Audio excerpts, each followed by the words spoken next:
Welcome to this edition of KTN Prime. I'm Betty Callow. And I'm James Smart. Indeed. Now the court talk brass jetted back into the country from South Africa after skipping yesterday's swearing-in of President Uhuru Kenyatta and his deputy William Ruto. Well, the team was mum over the big miss, but former Prime Minister Raila Odinga said his team was now ready to take up its position in the opposition.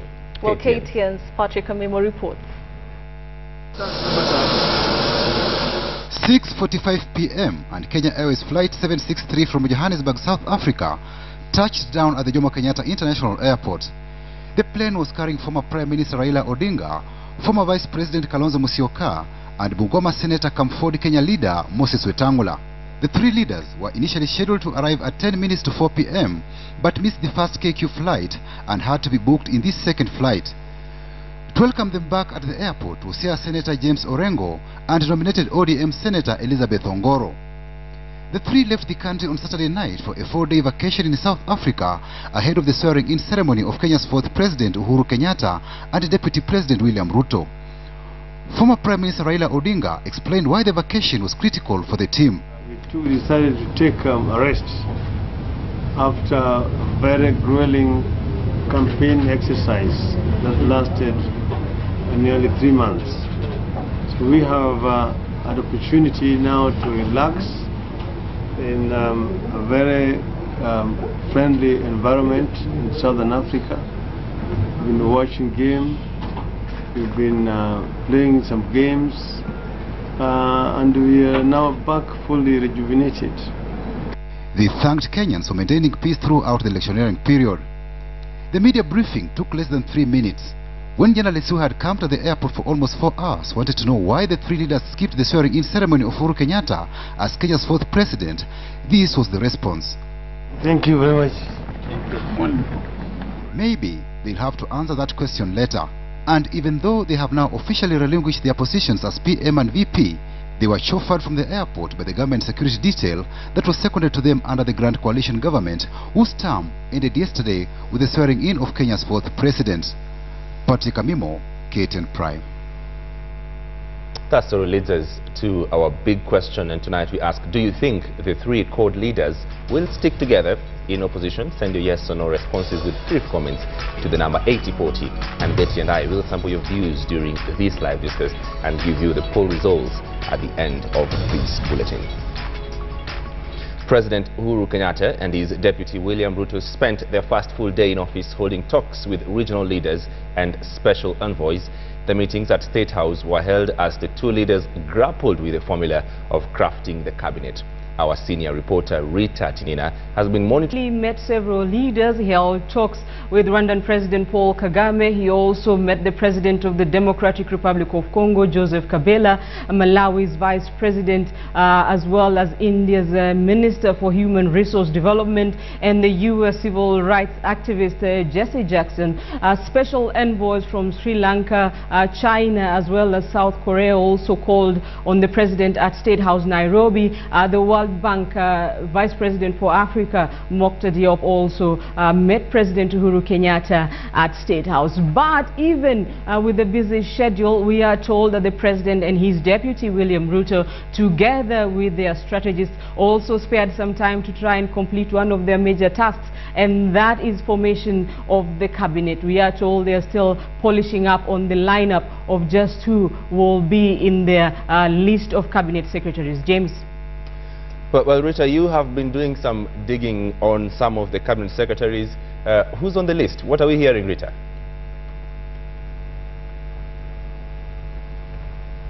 Well, if there's one thing that they have managed to keep as a very closely guarded secret, is just who is on that list. There, of course, has been speculation in sections of the media, but it remains just that, speculation. There was also word that the new leaders would name their cabinet today. That didn't happen. But perhaps, James, you can understand why it is taking so long. They have to do a delicate balancing act, not just to cater for regional proportional representation, how to share slots among the partner parties in the coalition, or even how to meet their end of the bargain. Remember, the Jubilee coalition signed post-election deals with several parties, including KANU. There is the issue of numbers. Their hands are sort of tied. Under the constitution stipulates that the country can only have not less than 14, but not more than 22 cabinet slots.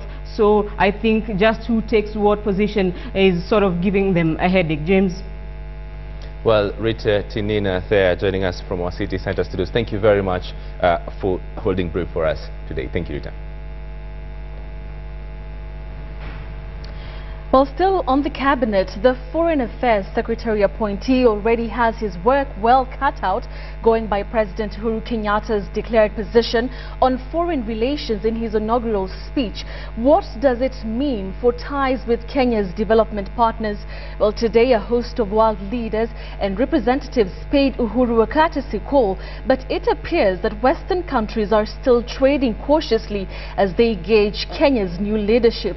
And as Noah Otieno reports, it seems the president has adopted a more conciliatory tone towards the Western world than he did during his campaigns for the presidency, even as he extended invitation to the East. Welcome. Thank you very much for finding me. President Uhuru Kenyatta is already reaching out to both Chinese investors and the Chinese government, seeking to expand trade ties as he embarks on his ambitious growth and development programs. Uhuru met the Chinese Special Envoy, China's National People's Congress Vice Chairman Zhang Baowen, and vouched for Kenya's agricultural products, even as he sought to assure the Chinese of good investment opportunities in Kenya. 3 other Asian countries sent their representatives to meet Uhuru, including the Indian Human Resources Development Minister Dr. Shashi Tharoor, South Korea's Special Envoy Chang Bayung-gug, and Sri Lanka's Special Envoy Gwan Wardena.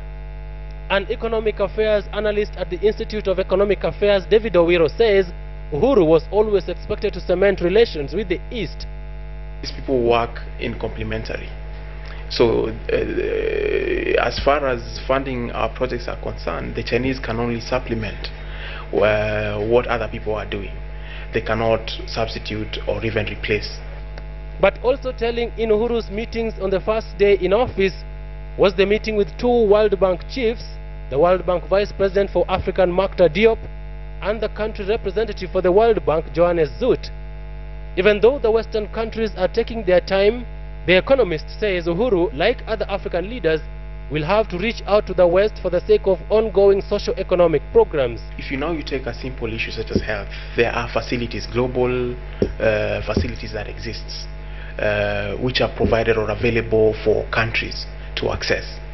And most of these are funded by the so-called West. Now, if you happen to be in the bad books of the so-called West, your chances of accessing these funds, both in terms of quantity, how much money you're able to access, as well as how frequent you are able to access these funds, therefore come into play. Uhuru's swearing-in speech already sent out feelers to the West in what experts have pointed out was a more cautious statement than the radical statements Uhuru used to make when he was campaigning. I assure you, again, that under my leadership, Kenya will strive to uphold our international obligations so long as these are founded on the well-established principle of mutual respect and reciprocity. Already, he has hosted powerful African leaders, sending out the message that he may have consolidated his ties within the continent. Noah Otieno, KTN Prime. Well, during the elections, international media came under fire. Kenyans, particularly those on social media, said they were alarmist. No one knows this better than international broadcaster CNN. The hashtag "Someone Tell CNN" went viral. The station having to later issue a statement explaining their story, showing masked men that were allegedly preparing for violence ahead of the elections. Well, Edith Kimani has been monitoring the media response this time and joins us live with the latest. Now, Edith, do you think the previous attack on CNN could have advised the angle that Western media took when reporting on the inauguration? Well, Betty, you know what, that attack could actually explain that this slant international press has taken for the inauguration, but we can't say conclusively that it was the reason. But for the most part, what I can say is that online papers, magazines, blogs, all of them reported fact. And what I mean by this is that there was little analysis on the actual event. So it's very much he said, she said, he walked in at this particular time accompanied by this person. Focus seemed to be on Ugandan President Yoweri Museveni and of course his sharp criticism that he made of the ICC. But nearly all of the articles that I've read on the Kenyan inauguration mentioned that the president and his deputy are ICC indictees, just on the backbone of what Museveni said. And of course we can't blame them, it is a fact, and it made its way either at the beginning or at the tail end of the articles. That's where these discrepancies came. There were, however, a few papers, and these include The Guardian, that didn't try to sugarcoat the issue. You know, these ones went straight for the jugular, and the headline, for example, in The Guardian, I don't know if you can see it on your screens right now, was "Controversy as Kenya Salutes New Leader." And you know, that headline just, you know, it says it all. The article then went on to call Uhuru and Ruto the terrible two. And it then said that they have cultivated an anti-imperialist sentiment. Obviously, this is a very bullish approach that we've also seen in the New York Times. And this focused on the unsaid during the inauguration, something about the silent, the awkward silence that was not mentioned during the inauguration. That unsaid, of course, being the ICC agenda. For those that did not engage directly on the matter, there was plenty of recommended pages explaining the ICC dilemma. I'll give you an example. BBC Online, for example, had at least 2 or 3 pages, I believe, written previously about Uhuru's candidature and the effect that it would have on the country. And these were links which were then uplinked to the main article, if that makes sense. Betty. Well, Edith, you have been following and monitoring this report. How important is it on the global scale? Is it a top story, looking at the global scale, comparing it to other stories worldwide? Well, it's interesting that you should ask that. This morning when I was coming into work, I was listening to Voice of America, which is an international radio station. And I will say that the Kenyan story came in after Iran, Korea. There were a couple of stories about Sudan, and so we were pretty much on the back burner. That's not to say that it wasn't an important issue. It's just on the world context, we were not featuring heavily. What it does say, however, is that it was an important enough story to feature in the international news, and especially when it came to the African agenda. I don't know if you've noticed, but all those articles had the story as the top story in the African pages. Betty. Well, thank you very much, Edith Kimani. She is coming to us live from our newsroom here at KTN. And of course, she's telling us the details of just how the Western media reported on yesterday's inauguration. Thank you very much, Edith, for that. Well, moving on, as the Jubilee government undertakes to provide free maternity services in the next 100 days, or should I say 99 days, well, health experts and stakeholders are warning that the pledge may not be feasible, as some government hospitals cannot meet all their operational costs, even as they charge patients currently. One such hospital is the largest maternity facility in the country, that is Pumwani Maternity Hospital, that says it shall not be waiving its maternity charges even if the policy comes into force. Well, Wilkis Sinyabo reports on the Jubilee pledge that is noble but may not take off. President Uhuru Kenyatta was sworn in. Women poured into Pumwani Maternity Hospital, looking forward to free maternity services as promised by the President, a task to be fulfilled in his first 100 days in office. We will ensure that maternity fees are abolished and that all citizens of Kenya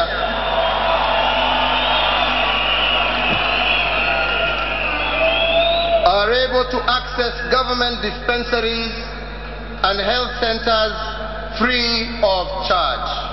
Wamekuwa na changamoto nyingine kubwa, unapata mwingine hana pesa, amezaliwa kwa nyumba, mtoto haja survive. Lakini vile hii maoni imetokezea ati unaweza zaa bure kwa maternity, ndio itasaidia wanawake wengi sana. Every month, at least 2,000 expectant women come to the Pumwani Maternity Hospital to deliver their babies. Of these, about 3% will find that they are unable to raise their delivery fees.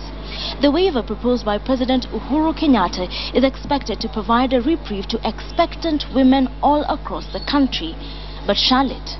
It would later sink in that maternity charges in hospitals such as this one shall remain the same. Every year, Kenya registers 1.5 million live births. At Pumwani Hospital, a woman who has a normal delivery is required to pay 4,600 shillings, while one who undergoes a caesarean section will pay 7,800 shillings.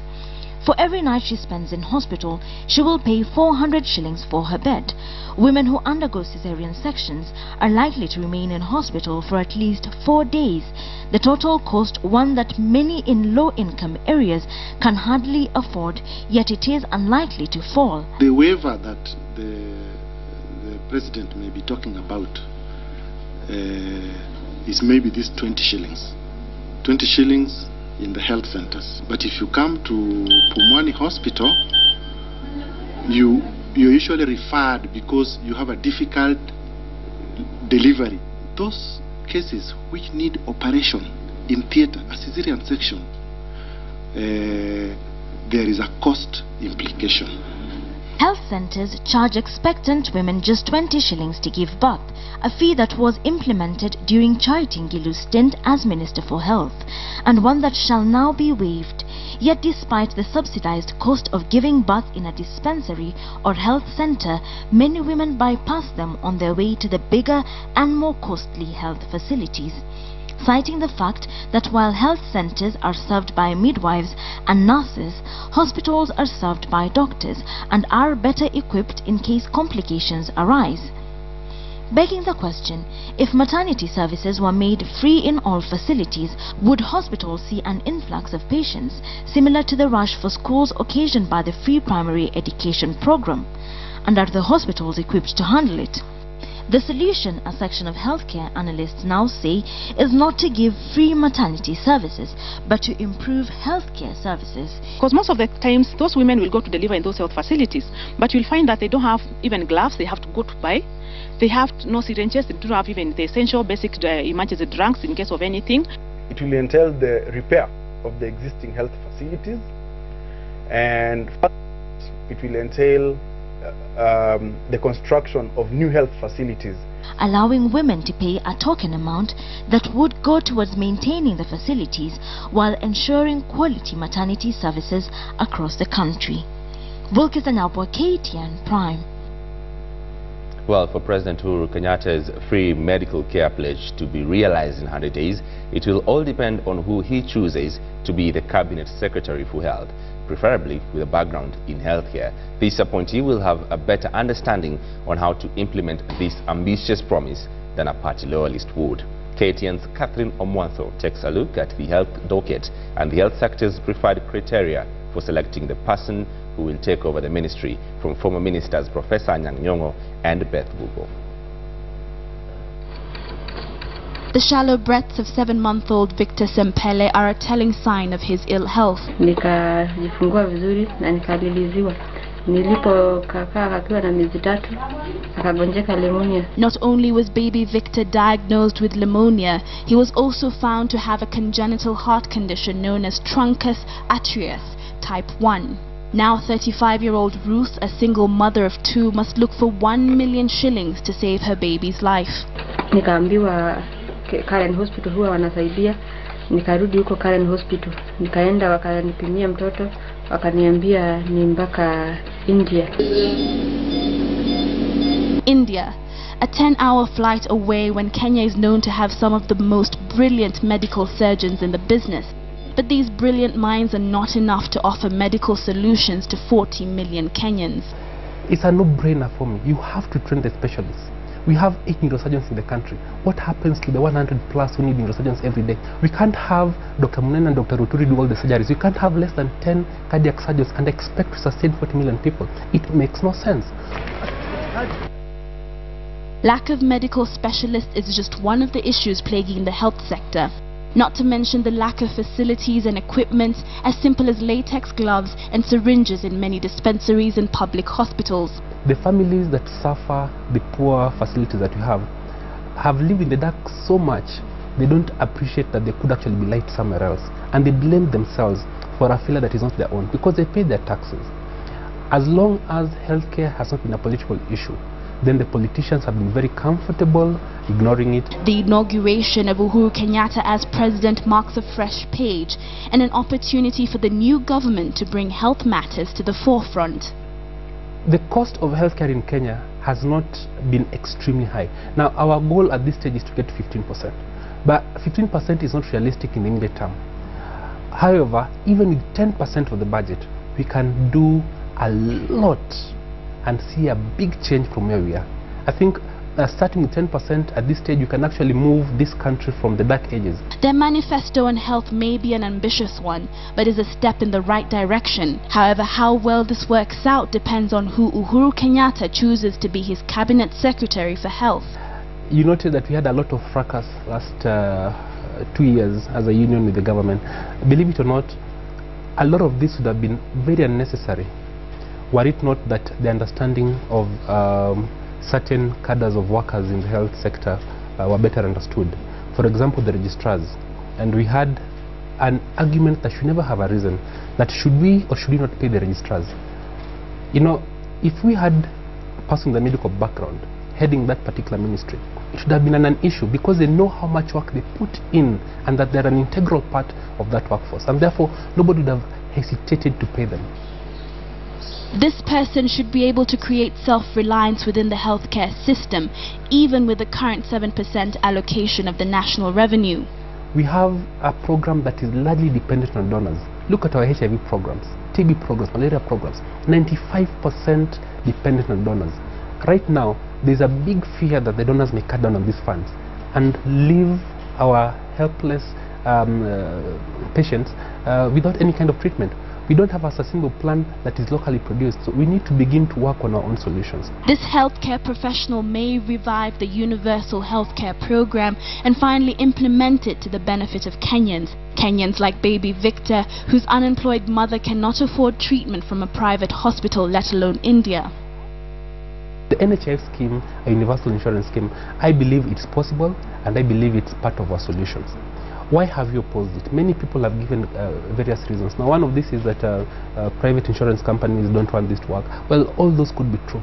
But my reason why I do not support what we had last season is you collect money from people for insurance, yet you don't have the facilities to give healthcare. The chairman of the Kenya Medical Practitioners and Dentists Union says a healthcare professional as cabinet secretary could be the key in keeping doctors and health workers out of the streets and in hospitals and government clinics. However, with 22 cabinet posts to give out and twice as many party loyalists to please, having a healthcare professional to take over the docket could be a pipe dream. First, I'd be absolutely crestfallen. I've been very optimistic that the change in government would bring about a breath of fresh air to the health sector. What will that mean? I will start all over again what I've done for the last 2 years, which is to try and explain what healthcare is, what are the important issues, what needs to be done.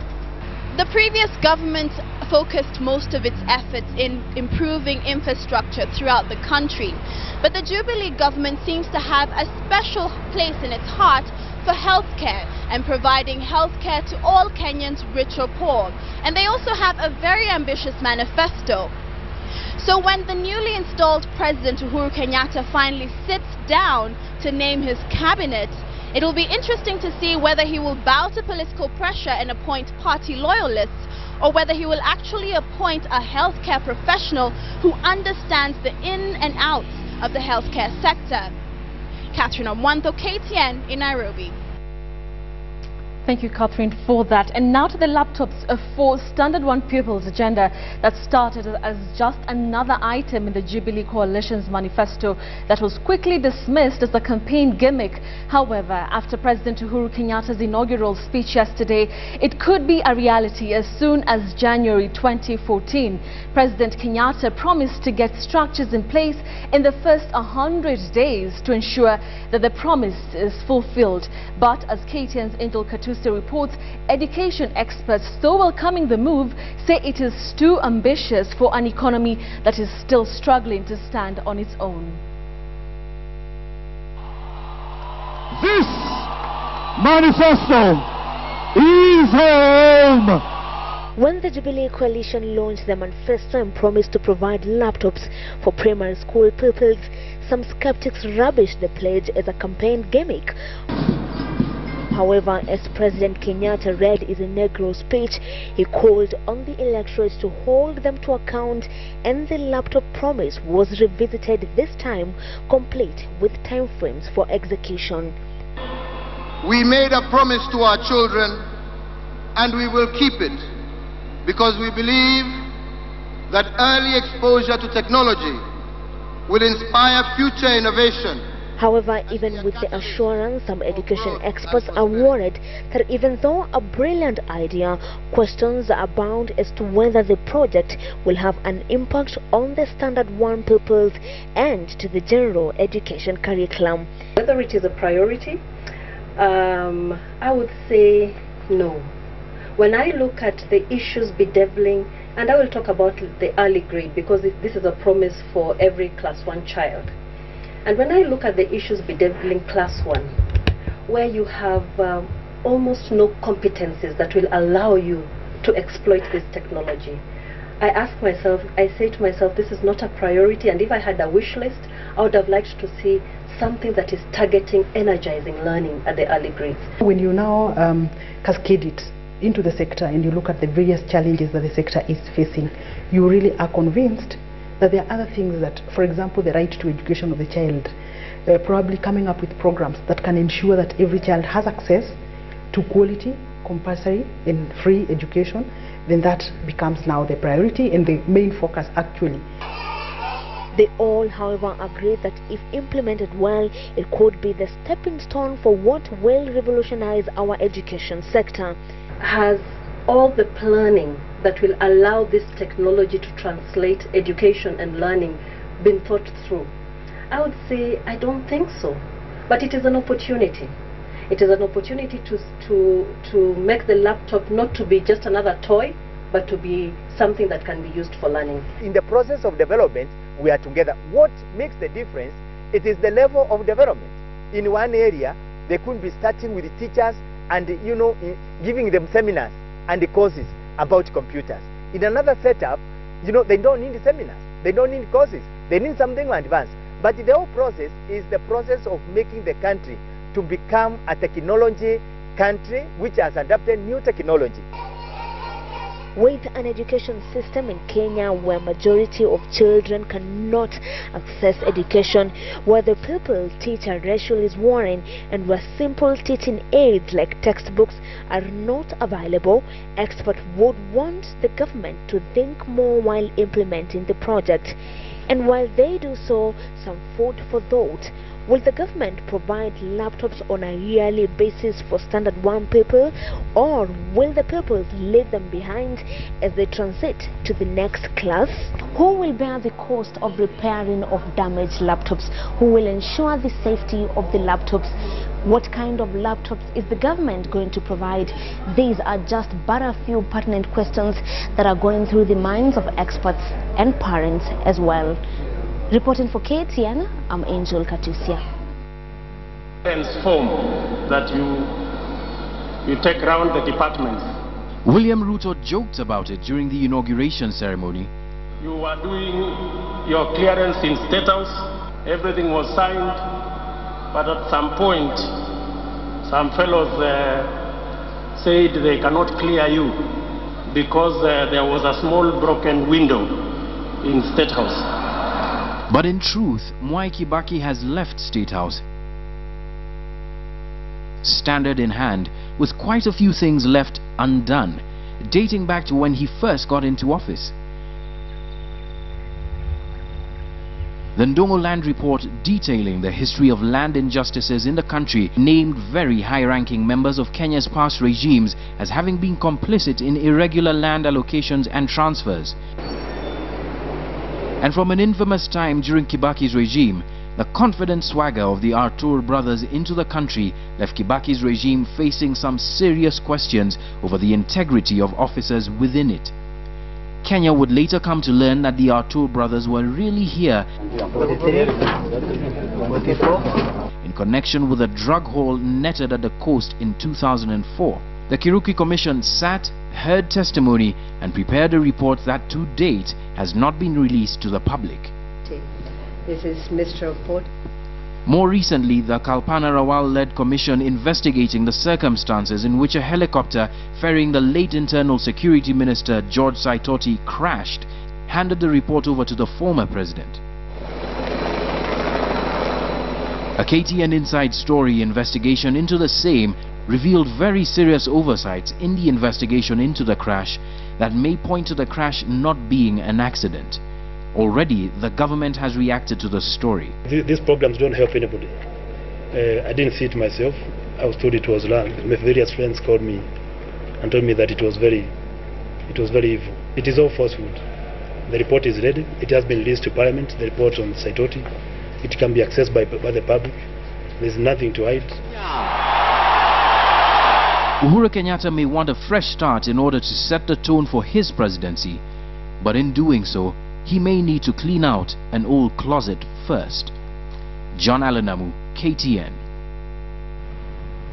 Well, we're just about to go for a short commercial break, but before then, a reminder to our big question tonight, and we had asked, do you think the three court leaders will stick together in opposition? Do you think the three court leaders will stick together in opposition? Indeed, send a yes or no response to the brief comments, the number 8040. Betty and I will come for your views during this live newscast and give you the poll results at the end of this bulletin. Indeed, well, you are watching KTN Prime, and just ahead. Ahead on KTN Business today, it's all eyes on President Uhuru Kenyatta and what he has in store for the business community. Also coming up on tonight's bulletin, we let you know that Kenya Power has signed a purchase agreement with an electricity generation firm developing a geothermal power plant. This and more coming up on KTN Business today. I'm Joy Doreen Vera. Join me then.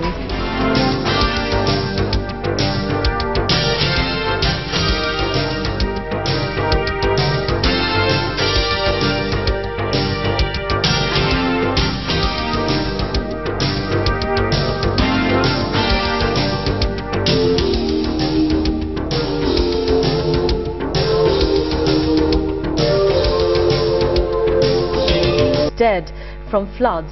The number of those displaced is also on a steady increase.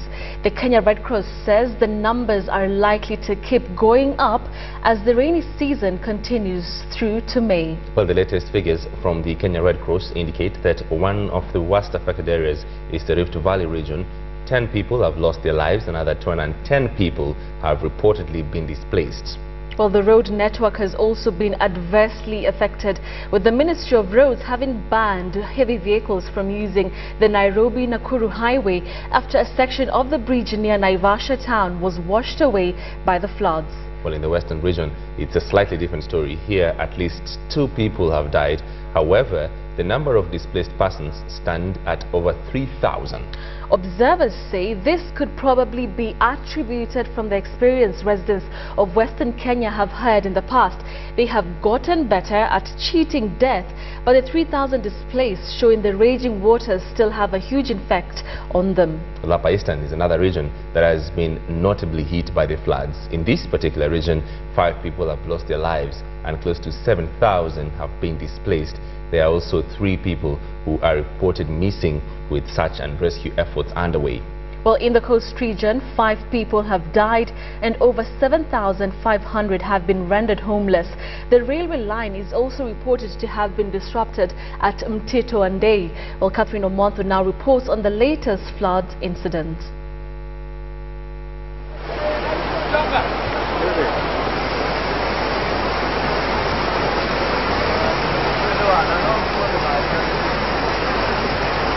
The peak of the long rain.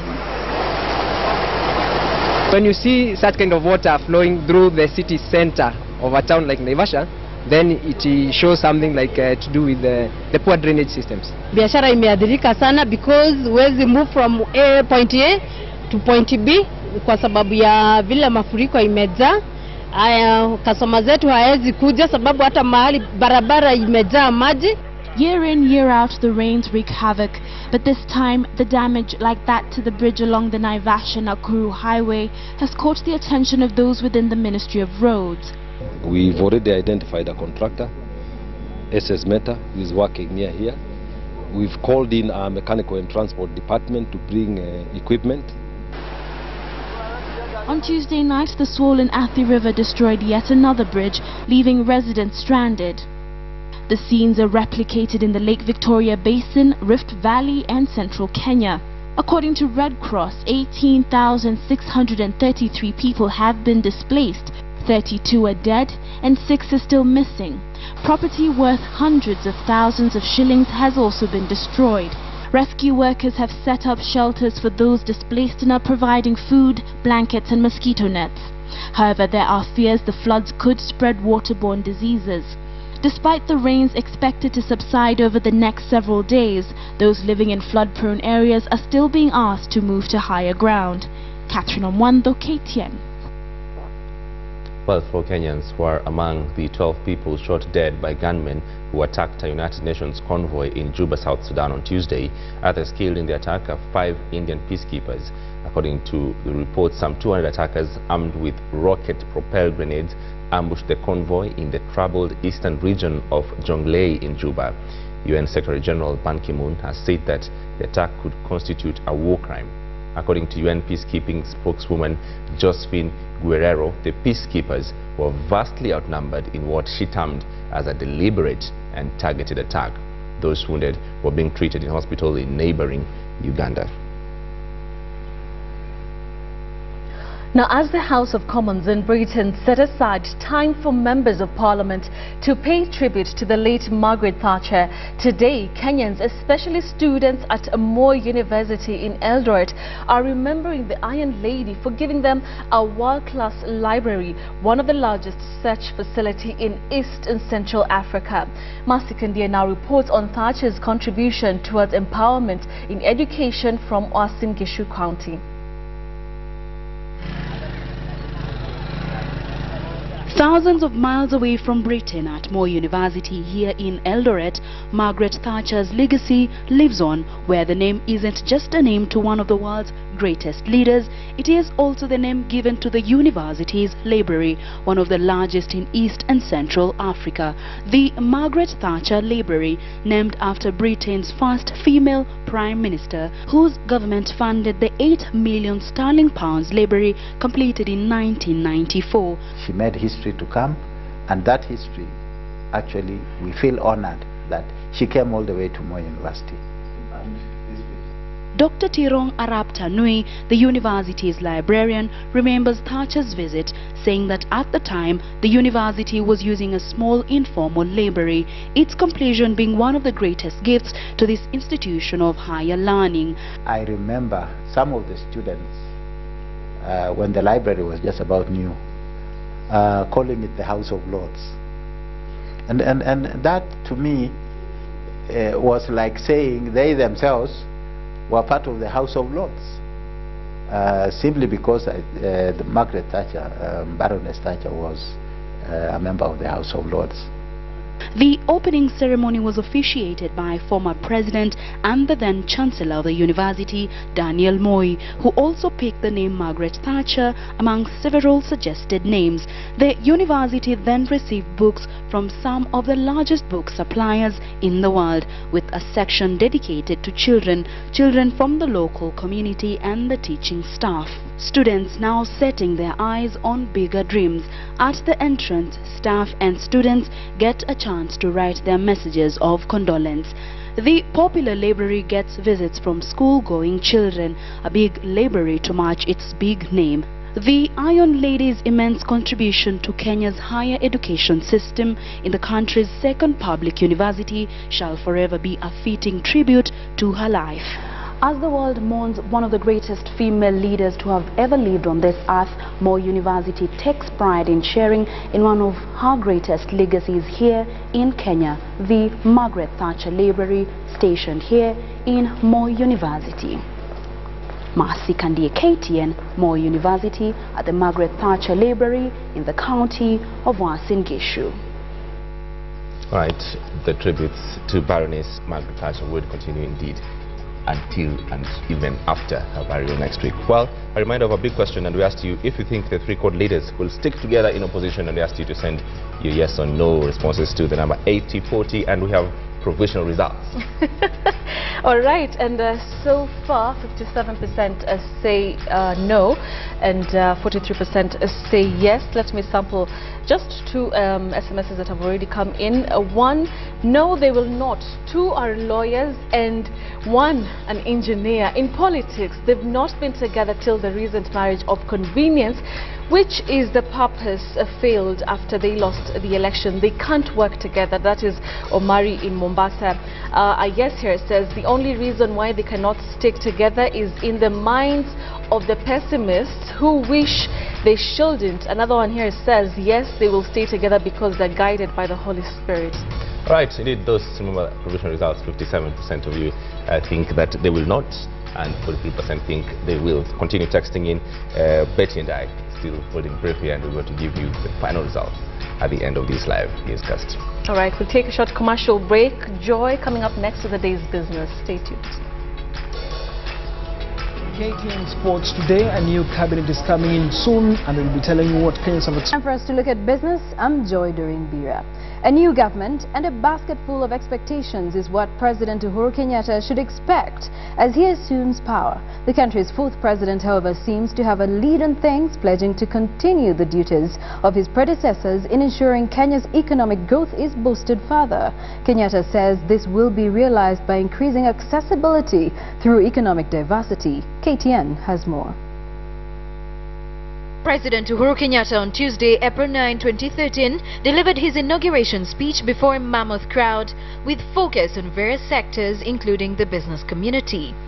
Fellow Kenyans, dealing with unemployment will be a priority for my government.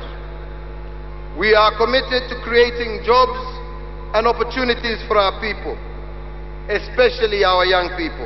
These promises are what Kenyans going forward hope the president can make good amid increased unemployment rates among the youth in Kenya. According to Uhuru, procurement processes are to be made faster, more accessible and transparent with his administration.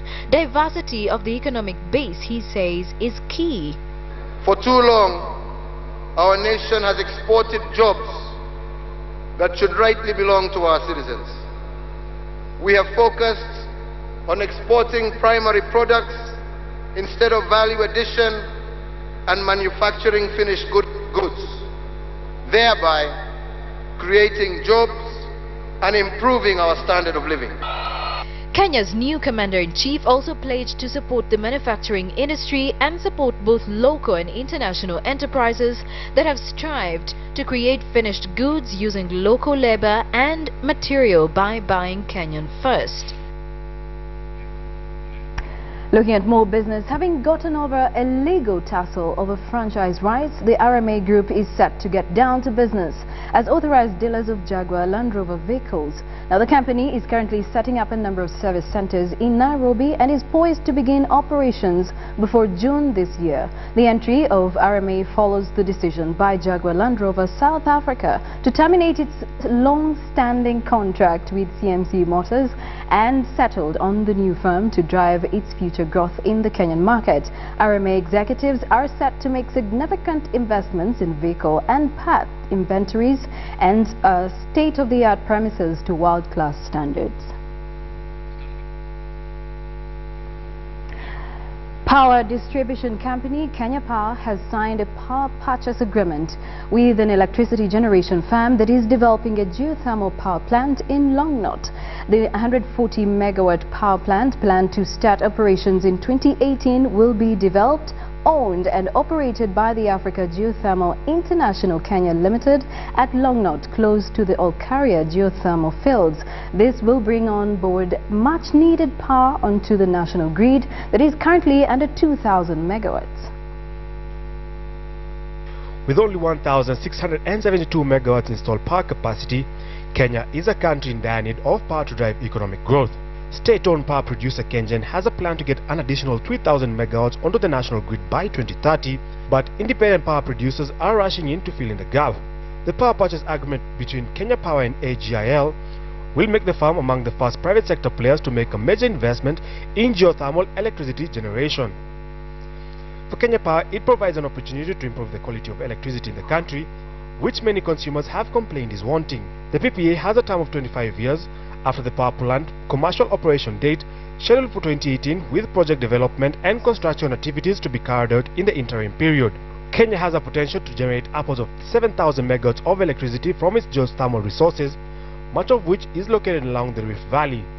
But only a fraction of this has however been exploited, owing to perennial underinvestment in the energy subsector. This has in turn led Kenya to over-rely on hydroelectricity generation that usually has to be complemented by electricity generated from power plants that use costly fossil fuels when the water levels at the dam reduce. The cost of running on diesel-generated electricity usually sees regular spikes in the cost of electricity in the country. Michael Karanja, KTN Business Today. Now let's take a look at how the Kenya shilling is faring against other international currencies. Right here on the screen, you can actually tell the Kenya shilling has maintained quite a stable bones there. And when it comes to the fact that the Kenya shilling as well could be doing well or could be doing best in the East African region, means that we're doing quite well in Kenya. Let's also look at how the listed companies are faring at the stock markets.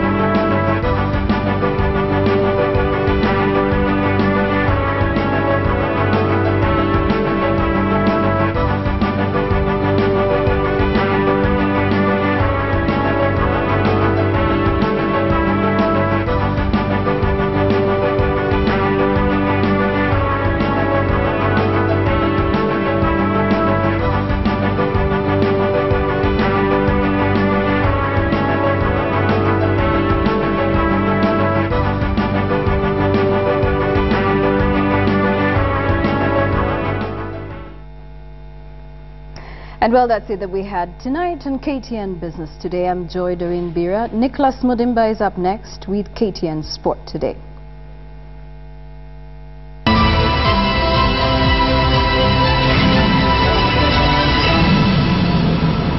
It's now time for KTN Sports Today. I am Nicholas Mudimba. Sports stakeholders in the country hope President Uhuru Kenyatta and his Deputy William Ruto will appoint an individual with sports background as Cabinet Secretary in charge of sports. The stakeholders feel the issues that have been the past fell on deaf ears will be addressed better if a well-grounded sports manager is given a responsibility. Since Mwai Kibaki took over the reins of power in 2002, Kenya's had 6 sports ministers, an average of 1 minister every 1.5 years. Najib Balala was appointed as sports minister in 2002, with his reign lasting until 2003, with Ochilo Ayako coming to office thereafter. Every minister inherited a scandal of sorts and a baggage from his or her predecessor. Starting from Ochilo Ayako in 2005 to the immediate former Babu Namwamba, there was one of 2 issues which were swept under the carpet but which continued to affect the performance of the country's sportsmen and women in local and international competitions. However, infrastructural hindrance remained the biggest hurdle to sports development under the 5 sports ministers. But Namwamba exited the scene after seeing the sports bill, now an act of parliament, come to force. But what Kenya's sportsmen and women look out for are promises by the Jubilee government that sports will receive first-class attention over and above the construction of 5 modern stadia in 5 regions of the country. Ni lazima tupate mtu ambaye anajua mambo ya michezo. Ni muhimu sana mtu ambaye tayari ana hiyo mawazo, tuseme maono ya mpira katika nchi, na pia mtu ambaye amepitia mambo ya michezo. Ni muhimu sana kwa sababu atakuwa akikuja anajua ni nini anaenda kufanya na ni wapi kuna kumelegea, ni wapi kunataka improvement. Ni muhimu sana kuwa anaelewa. While they appreciate the role played by the last 6 ministers, they feel sports development has been moving at a snail's pace, partly due to bureaucracy and a few bottlenecks that were put in place by the incumbents. We need somebody who can turn around, like the way now KPL has turned around soccer in the country. you know, painfully starting from down, but you can see the level of soccer in the country is climbing up. And since the wearer of the shoe knows where it pinches most, they have a basket full of wishes they feel need to be addressed. Kuna vetting itafanywa. Hii vetting itafanywa, wacha waangaliwe. Tunaona wale watu ambao wamekaa kwa mchezo kwa muda mrefu, na ni watu wamesoma, na ni watu wanajua ni kitu gani kinafaa kufanywa. The new President Uhuru Kenyatta and his deputy William Ruto have their work cut out. Reporting for KTN Sports today, I'm Hassan Juma.